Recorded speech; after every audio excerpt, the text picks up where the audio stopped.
Welcome to another episode of the Above the Business podcast. My name is Bradley Hamner, your host. On today's episode, we have Rasmus Holst. Rasmus is a serial entrepreneur and transformational leader who believes putting people at the heart of business is the only way for companies to succeed. And one of the best ways I've heard that said is business is a team sport, and I fundamentally believe that. He's the CEO of Zensai5, which has helped to bootstrap an AI-powered learning management business on the fact that humans are on the engine of innovation. And the company's shared mission is to make humans more successful. One of the things that we get into in this episode, we talk about employee engagement. We even get into a little bit of AI. I have wanted to continue to bring different thought leaders in around AI. I think that all of us can have the sense that we need to try to lean into AI. But whenever somebody is leading a company that is really AI powered business, you start to get some insight at a deeper level. And I also think that it's interesting because you have an AI tech backed company, but obviously you still have a large team. And so how do you blend the two of those? You'll be able to tell, obviously, he has a tremendous amount of just a wealth of knowledge around AI productivity, workforce engagement, HR, the future of work, et cetera. We don't get into all of those topics, but he's currently living in Copenhagen. This cool thing about Zoom and being able to connect with people around the world. And I think you're going to get a lot out of this. I think you'll pick up a few things around employee engagement that you can apply back to your small business. Obviously, the companies that he's working with are typically a little bigger than most of our listening audience, which is in that 300,000 to 3 million range. But I love to hear from people, even at the bigger levels, even though I won't necessarily understand what it's like to have 200 people on a team. You can still take and distill down some of the principles, and I think those are timeless. All right, without further ado, here's my conversation around AI and employee engagement with Rasmus Holst. Rasmus, welcome to the Above the Business podcast. Thank you, Bradley. Ready to go? Excited to have you. I've enjoyed getting to talk to you and learn a little bit about your background coming to us from Copenhagen, Denmark. So it's great to have you, and love being able to connect with people from around the world. And that's one of the advantages, certainly, of Zoom and other platforms, to be able to do so and be able to bring to our audience people like yourself to be able to help them to grow their small business. Rasmus, we'd love to start with background and origin story. And I think that reason I like to ask that question is it gives our listening audience, if they're not familiar with you and your work, it can give them a little bit of a background and help shape the narrative of some of the things that we're going to talk about today to ultimately help our audience to grow their small business. And you obviously have tremendous amount of experience, and even with bigger companies. And so for our audience today, I think that what we're going to do is we're going to pull some threads. We're going to pull some threads from some of the bigger companies that Rasmus has been able to work for, be a part of, raising money. And so even if some of these things are not things that are exactly applicable to your business, I do believe that we're going to be able to pull the thread and pull some of these business principles that are going to be able to help you. So with that, Rasmus, why don't you give us your origin story and how you got to where you are today? Oh, my origin story starts in rural Denmark. So that's out farmland. That's where you grow the crops and everything like that. Son of two teachers with a younger brother. So it was never in the stars that I would be doing anything in terms of business international. Very great upbringing. Set of parents who always at the dinner table actually said, boys, if you have anything to say, articulate it well and give us your arguments for why you believe that. And we would be heard. And sometimes we actually won the summer vacation to go to where we wanted to in terms of windsurfing and all that. So I've been brought up in a way where speaking out your mind and articulating that is a core fundamental of who I am. And I was lucky enough. I mean, I'm past my 50s. So the great revolution when I kind of got out of university and started my career was mobile. I have said publicly that I never wanted to own a mobile, and yet I started for Nokia at the time, selling 300 million phones a year, and all of those types of things was my first job. And actually stayed with mobile for a long time, for the first many years of my career. was a product manager, got to build a lot of fantastic products and all of those kind of things, and traversed a few others. I did billing systems, which was actually very small. It was out in even more rural Denmark. We were 16 people when I joined. We managed to get to like 240 and then come back down again to 2,000. So it's not always great to grow fantastically well. But there's some lessons we can talk about later from that. Over a large scale Oracle, and then I went into 10 years of actually clearing most of the world's roaming traffic. And that uniquely gives me a perspective because I got to manage teams in 15 different countries and across all time zones.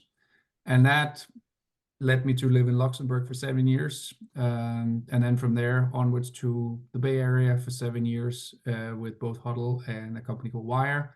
And then finally back again 2 years ago to Zensai, where I've been for 3 years. So I started the first year of that. It literally happened out of the US as well.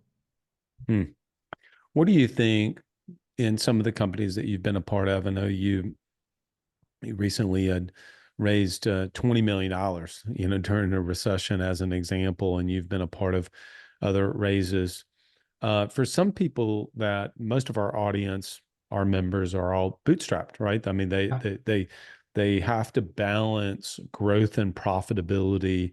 They have to do it well. Some of the profitability they will keep and reinvest in more people and in marketing, et cetera. And then other of the profit, they're literally distributing to the owners, which in most cases is themselves. Right. And so they're kind of doing that. And, I have a friend that's in the high tech, venture backed, and in some cases, pre-revenue space. Okay. And these, so he's in a super unique space. And he tells me often that, he's on the banking side, but a lot of the VCs that he works with, they care about one thing and one thing only. I was actually duck hunting with him just a few weeks ago, and we were talking about this very thing over dinner. And he said they care about one thing only, and it's growth. It's just growth at all cost, because they don't really care about the profitability. If they're growing, those VCs will just continue to pump more money into it. And he said something interesting, which leads me to my question. He said, but you know what? The best companies that we've worked with were the companies that did not have an unlimited budget. They were forced to build a solid company, and they were growing and profitable, then went and raised money to accelerate what they had already done. What has been your experience? So true to form, I've raised capital loads of times and been fortunate enough to sit and celebrate the first $50 that came in, starting from zero. And I've also managed $300 million businesses, just to give everyone a perspective. It is absolutely true. And it's also true with the company I'm CEO for now. Since I, for the longest time, actually ran on in a bootstrap fashion, trying to balance everything out. And got very, very far with that, and could probably have continued. The one thing I think that then you sit with when you say, okay, so where do we go? Do we raise capital or do we continue to do this? As we had this growth engine in Zensai, we also ran on very limited cash resources, which meant that everything was more or less short-sighted. We could deal with like a quarter at a time. In terms of the capital that we are able to deploy, right? And the safety net and all of those types of things. Then comes an inflection point where you need to say, are we continuing to just return money to the owners? And the one thing you're true about is that as soon as you're not the core owner anymore, there are other folks, and it's other folks' money that you need to answer to as well. But what it gives you is it gives you a longer perspective and ability to plan. You can reinvest the money in the business and actually invest it in products, investing it in growth. And then what I think many don't see from the outside is that essentially what you do is you build a curve to invest, and then you want to swing it back up to cash flow positive again, and then back to profitability with every cycle. The problem has been that in 2021 and before, the cycles were so quick that even when you were halfway through the burn rate, somebody else would give more money because they thought, oh, we can make more money. So So I think if you take it at a prudent level, it's not a bad thing, but there are two things that you need to say if you say yes to that level of capital. It is to say, I want to build something that's world-class, because you really push the boundaries of, you need to be pushing to be the leader in a certain category. There are so many small, medium businesses that do a great job every day. They make money, it's profitable, but as soon as you strap it with money, you need to then try and see, hey, can I become number one, two, or three in my market? And it's not the local market in maybe Dallas or something, or Denmark. It's then the US. And that's where traditionally a lot of the capital goes to, and where a lot of people try to find the lock to build a large scale business. I'm not going to ask you to try to predict by no means, but there's just, boy, there's so much about AI right now. Yeah. And I mean, I have an AI tool sitting on the Zoom right now as a recorder, right? So, you know, I think I use AI maybe daily, something like that. I mean, to be able to, I was using it with kids' homework last night. There was a question I was stumped with, and I took a picture of it and sent it in there. I was like, oh yeah, sure, that's the answer. So there's some of that use. It's helped me to be able to write some things occasionally to check things like that. But I feel like I'm just dabbling in it a little bit, and there's a little bit of this thing of, yeah, I want to lean into it. I want to adopt it. I want to be able to see what all it certainly can do. I mean, there's some stuff, and then there's also a little bit of I don't know, there's a little bit of fear, I guess, of I don't want to be I don't want the AI wave to flip me off my board and crush me, in a few years. And so, what's the right honest mental approach to take in with AI? I think I'm trying to embrace technology as much as I can, and I've always done throughout my life. So I'm trying to embrace it as much as I can. And if I look at again at your example, right, with the kids, I'm actually that was one thing that scared me, actually, with that, where I got like, okay, this is going to be quite scary, because as part of a story that my son needed to hand in for a school paper, he wanted to write about his great granddad or his granddad and a fishing trip that they went on. One of those where you remember what the weather was and all of that. And he's a 19-year-old boy, so usually he just gives it like 10 quick things from the day of how they were at the harbor, how they never caught any fish, and he was sent out at age 6 to get things from the other fishermen and all that. And then he asked it to just explain the city, how it looks, how it smells, because it's a fisher village and his granddad grew up there. And it wrote it out, AI, and I read it. And as his dad, I got emotional. It was like I could feel the tears come. And I went, okay, at this level, you can actually make you can make content that touches me Mm, by writing AI. The only input was 10 lines of a 19-year-old boy trying to explain an experience he had at age 6. And me as his dad could basically see that. And then I'm going, okay, in the dystopian world where they know things about me on LinkedIn, on Facebook, on everything, they can actually make content that is directly touching me and all of that. And that, I think, is a scary future thought for marketing purposes, all those kind of things.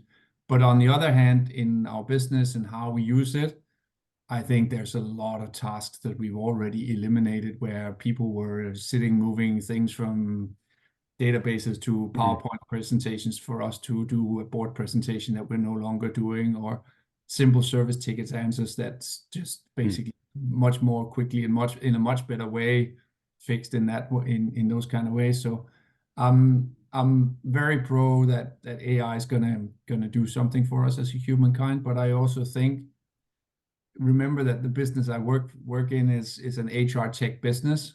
Um, I think we need to think about how we talk about people, because the weird thing is we call everyone a human resource, and AI is a resource. We need a different word for the people who actually work, because I think AI will lift up most people who work in technology or in white collar jobs for sure. And I think there are lots of blue collar jobs that it can't even replace. But at that point, we need to make sure that the teams stay together and that they have something common to huddle around, and not just have AI bots. I mean, my there's no point in having an AI bot, sales bot, trying to sell an AI software solution to an AI procurement bot, and then they agree that that's a great idea. I can't see why that's just busy work. And Yeah. I can't see that that's ever gonna happen. And I still think that a lot of business is going to be done between people, and there's still the input to the prompts that needs to be done by people. I'm going to ask this next question, but I'm going to tell you a quick story. So I have not had to, just haven't had a reason to walk into a physical bank in quite some time, but I did about 2 weeks ago. It Yeah, was around Christmas time, something like that. Walked in, there was one person in there, a customer, and then waited my turn. Two people there. Quickly kind of realized that one person was training this new teller. And when it got to my time, she made a comment to the person she was training. She said, "No, no, no, no, no. You don't have to do that. You don't have to do that. Whatever they told you in training, you don't have to do that." And she looked at me and she said, "I mean, they pay me for only one job, right? I'm not going to go do too much work mm, because then they're getting more for than what they pay." Now, this is a big bank that I walked into, yeah, and she looked at me and I thought to myself, wow, if you knew who you were talking to about this being a business owner. And I was like, I didn't acknowledge or certainly agree with the comment. You see probably where I'm going with this. It's employee engagement or lack thereof in that case. yeah, She's going to do the bare minimum mm, to get by. Now, this is what you pay me to do at the bank. I'm going to do this. I'll yeah, be doggone if I have to go and do just a little bit more. mm, Now, if it is a company that's raised $20 million, or if it's a small business that has 5 team members or 25 team members, we all want to build a healthy culture, a yeah, performance culture, a team where people are bought in. Because especially with the teams that we talk to and the people who listen to this podcast, like every role on that team is significant. yeah, I mean, at a 20,000 employee company, you can kind of get lost. I mean, it just is what it is. yeah, When you got 20, no. You got 10, no. yeah, So the smaller the team, the more important every single role is. yeah. And so whether you're small or big, we're trying to create employee engagement. So I know that was a long intro to the question, but well, how do you define and look at employee engagement? One, I think a definition would be nice from your perspective. And then number two, how do you do it well? Okay. I mean, we've had people on that have talked about employee engagement from different angles at times. But what is the data shown that you've seen about how to actually do that well? I think that if you start with the data, it's like 2 out of 3 really don't care about their job. So I think your experience is actually very, very true. Um, then I think that a lot of people they put the emphasis on leadership to drive the engagement. And you will never see a sports team that survives just by the coach jumping up and down on the sideline. When you hire people and when you get people into the business, make sure they believe in what the business is doing. Our business is 200 people.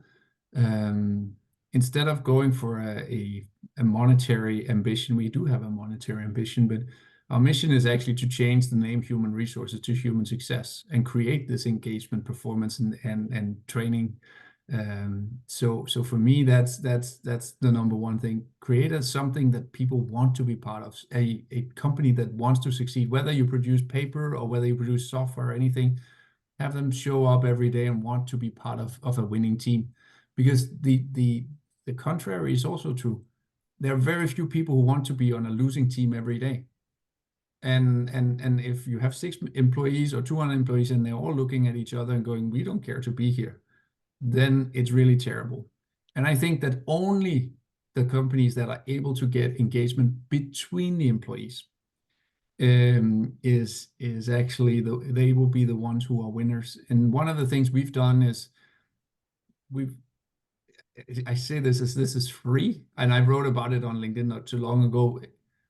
On a year with 200 employees, we had 14,000 kudos internally. So every week we check in, how are we doing?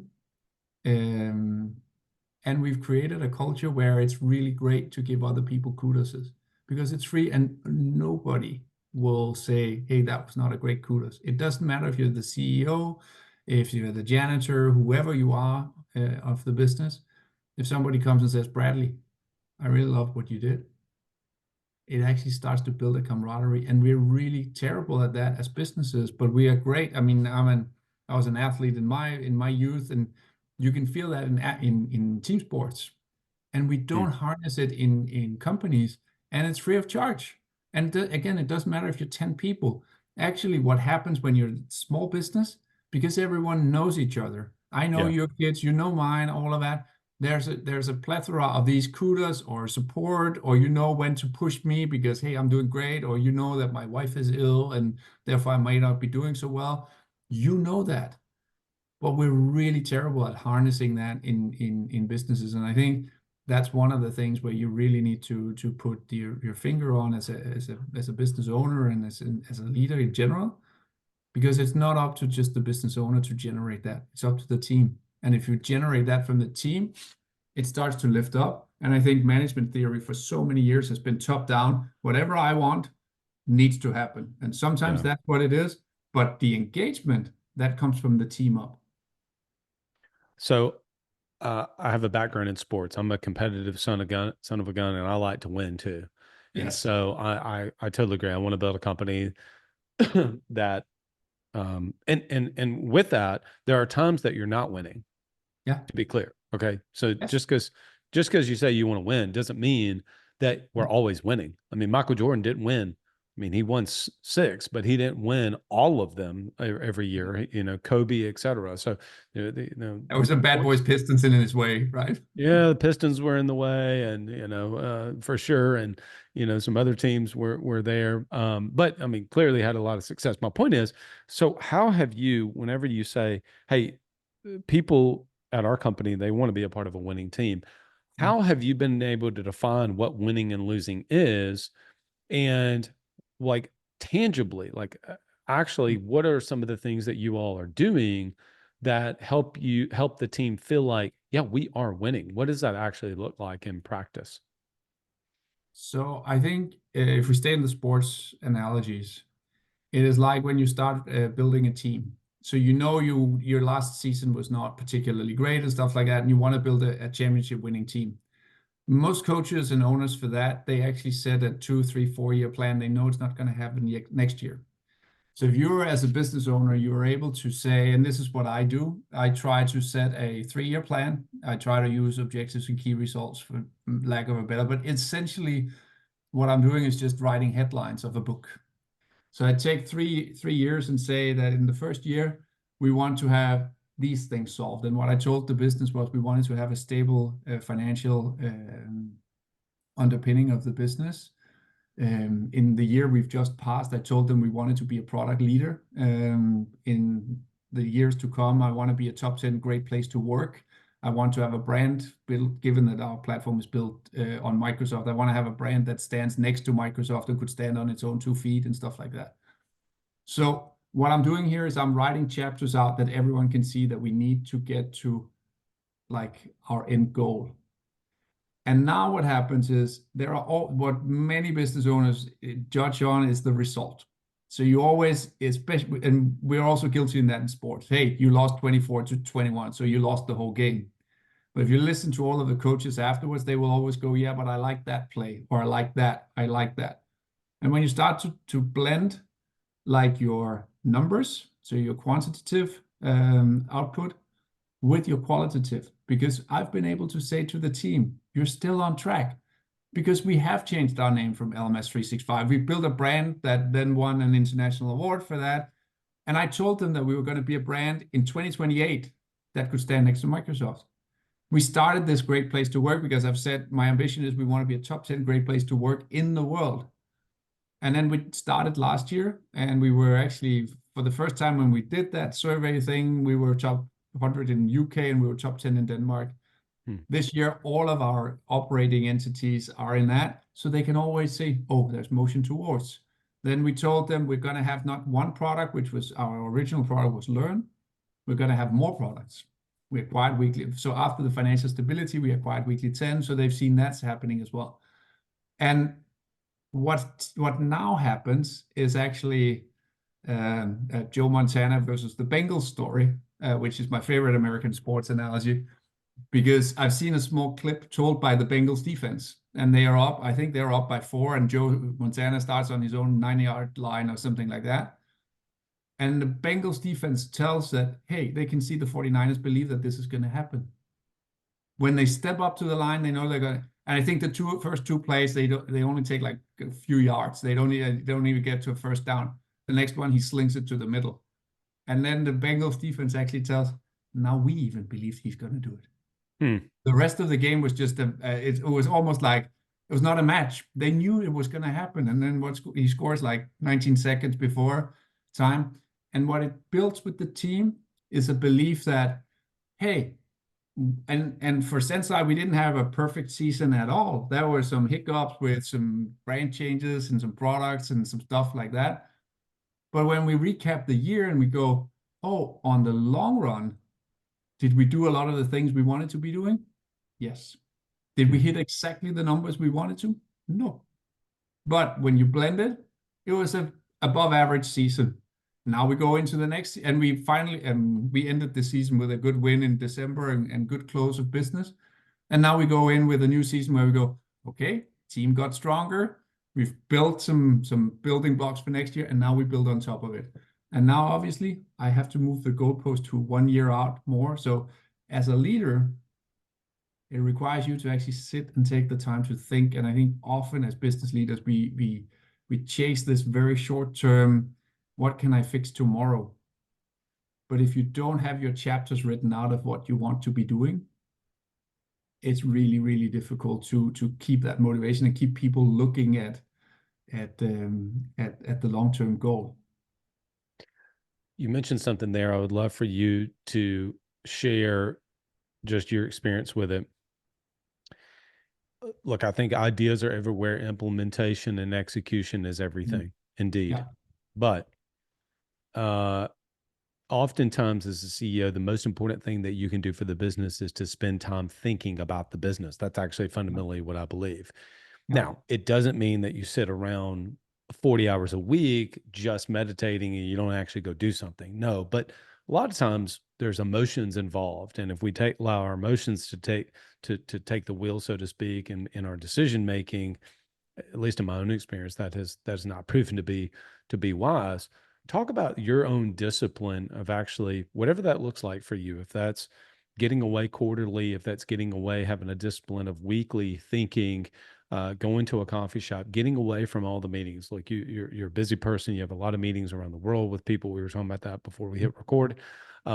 Just the importance of you creating white space really in your calendar, just to be able to ponder, reflect, think, because the decisions you're making impact a lot of employees, number one, but then the downstream impact to a lot of customers who then impact those companies, et cetera. So can you just talk about your discipline around that and maybe even how that's possibly maybe evolved over the years? Then let's start with evolved over the years, because I started out hot in Nokia. I was part of a product management team that included 2 young guys and 4 real old guys and 2 in the middle. And I planned out some server. That was when you actually had to buy real servers and they were on Unix. I planned out how you would migrate stuff. I sent it to the management in that division that I was in. They came back and said like, oh, we're going to do this, this, and this. And half of it, I thought, you can't even do that because this is not going to be. So I wrote everyone and said like, you're all idiots kind of thing, right? I've never had so many people call me in 5 seconds. So my discipline there was just, hey, I am so clever, I'm so wise that I can tell everyone what really happened. So years have passed, I've mellowed down all those kind of things, and at least it was a good lesson learned very early on in my career. So number one, what I do is this 3-year plan, which keeps me honest also with decisions, because as I communicate that, I can always hold myself accountable. I can hold my management team accountable for, does this actually stack up against where we want to be? So it's my own chapter writing, and sometimes I have a difficult time trying to explain to other executives that I use it as a book. I'm very, I mean, I'm good with words, and I use it as a book to always explain where we're heading. So that's how I keep myself honest, and also keep the team around me honest. And are we really building this second product line and all of those kind of things? Is that happening? How are you thinking about making it happen? And I'll have to keep myself honest. I'll have to keep the team honest. So Mm. that's my way of committing to the team as a CEO, and then having a 1-year planning cycle on that, because that gives calm. What people don't like is these knee-jerk reactions where you go left, right, and that means my work with my CFO is in the same pattern.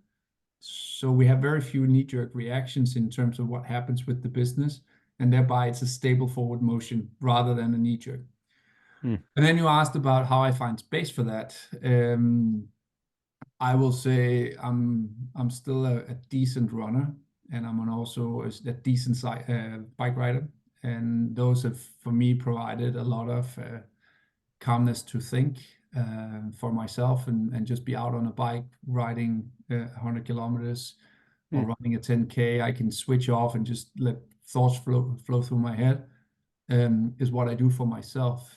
And then I am fortunate enough that at one point in my career, when we actually moved to Luxembourg, my wife, who's also an engineer, similar education, we met at the university, decided to take care of everything we have at home, and also of me, I sometimes say, because for many, many years, and that's more than 20, we didn't walk around so early now, but what we do today is we take long walks on Saturdays and Sundays. We have a little dog, very active, mini Australian Shepherd, so it needs to be long walks. And actually, she's my sparring partner, because the one unique thing about her is she knows me. She knows everything I've been through. She knows most of the decisions I've had to make during my career. And I know that not everyone is like lucky, but for me, that's actually my number one thing. Mm. And sometimes she just lets me talk. Mm. And the good thing is she's a very uh, strong-headed woman, I should say, or whatever. She dares to say, Rasmus, you're not thinking about this right. And Mm. sometimes that's actually the best, because it's away from the noise. It's often in the mountains, next to the ocean or something like that. And that allows me to think about what matters. And we've kind of accepted that that's part of how our walks are. And then there's also time for, hey, how's the family going? Where we're going on vacation, and how are you feeling, and all those kind of things. Um, but that's provided a very, very solid baseline for me for many, many years. Mm. Love that. Rasmus, people want to connect with you personally, but also learn a lot more about your company. Where would you point them to? Go to my LinkedIn. I'm pretty active there. It's Rasmus Holst. And then otherwise, the business is called Zensai, ZENSAI.com. Awesome. You know, some of the things that really stood out to me, and I always circle on my piece of paper my own personal key takeaways, things that I Yeah. love. I think it just, again, the value of leaning into AI, be it Yeah. forward leaning into technology, even though there's just a small nudge, it just is like, how can I continue to find ways to integrate it so that I feel like I'm riding the wave and not going to get crushed by it. Secondly, employee engagement. Did the team really believe in what it is that you're doing? I Yeah. love that reframing of human resources to human success, being a part of a winning team, being proactive with the kudos. You Yeah. mentioned, I agree with your 3-year, 1 year. We actually call that your business blueprint. I think it's a 3-year, 1 year, 90. So 3-year vision, 1 year OKRs, and then quarterly targets. So naming conventions may be Yeah. slightly different, but the concept is exactly the same. I love that structure of a 3-1-90. Rasmus, been great having you on the podcast. Thanks so much for coming on and serving our audience. Thank you so much, Bradley. It was a pleasure. Absolutely. Well, we talked about employee engagement in that episode. We talked a little bit about AI. I think probably my biggest takeaway from this episode, and maybe it's just something that's paramount to me, is just his comments around, he's running a big company with a lot of employees, and yet the value and the importance to be able to sit and think as the CEO of that company, to go on running and cycling and long walks on Saturdays and Sundays. And I think he called his wife his sparring partner, which I kind of love that. That's not necessarily going to be applicable for everybody else, right? But I think that the further you want to go, the faster you want to go, the bigger you want the company to be, the more it takes you to actually take time to go on these walks, as Steve Jobs did. And I think there's a clearing around that.